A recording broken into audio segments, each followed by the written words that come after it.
এরপরে দেখতে পাচ্ছি আমরা এখানে যে একটা দাঁত বা কোণা উপরে ৩ নোক্তা, আবার আরেকটা কোণা দিয়ে উপরে ৩ নোক্তা। তার মানে সা, সা, লাম তার আপন আকৃতিতেই রয়েছে। নুন বা লাম। তো নুন এর কোণাটা রয়েছে কারণ এক কোণার উপরে এক নোক্তা দিলেই কিন্তু সেটা নুন হয়ে যায়। তো নুন বা এক কোণার নিচে এক নোক্তা। এরপরে কি নুন বা লাম হয়ে গেল আমাদের।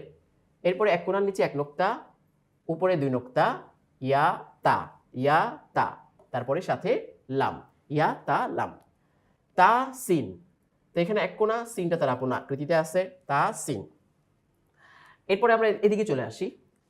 বা, বা, লাম। একটা কোণা এক নোক্তা, আরেকটা কোণা এক নোক্তা। নোক্তাটা কোথায়? নিচে। নোক্তাটা যদি উপরে থাকতো তাহলে হতো কি নুন, যেটা আমাদের সামনে আসতেছে। তো নোক্তাটা যেহেতু নিচে এবং দুইটাই কোণা, নোক্তা দুইটা। আচ্ছা, এই গোলাকৃতি এই যে বিন্দু যদি আমরা বলতে পারি, এটাকে আরবিতে কি বলা হয়? নোক্তাহ বলা হয়। তো সেখান থেকে আমরা বাংলায় বলি নোক্তা, এভাবে বাংলাটা ব্যবহার করি। যার বাংলা অর্থ যদি আমরা বলি তাহলে কি বিন্দু।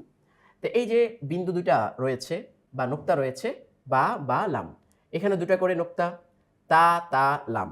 এখানে আমরা দেখতে পাচ্ছি একটা কোণা উপরে ৩ নোক্তা, আবার এক কোণা উপরে ২ নোক্তা, নুন তার আপন অবস্থায় রয়েছে, তাহলে সা তা নুন।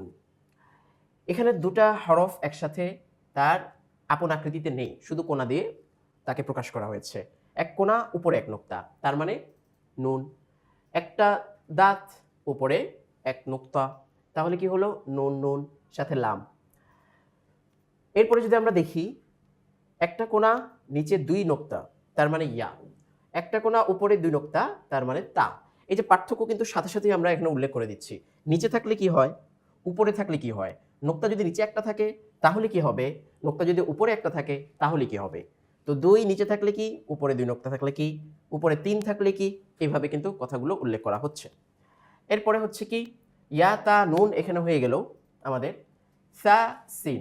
তো এখানে বা সিন, তা সিন, সা সিন, সংযুক্ত হরফের প্রত্যেকটার আমরা এই কোণাগুলো বা দাঁত দিয়ে কি হতে পারে সেগুলোর ব্যাখ্যাটা বুঝে গেলাম আশা করি।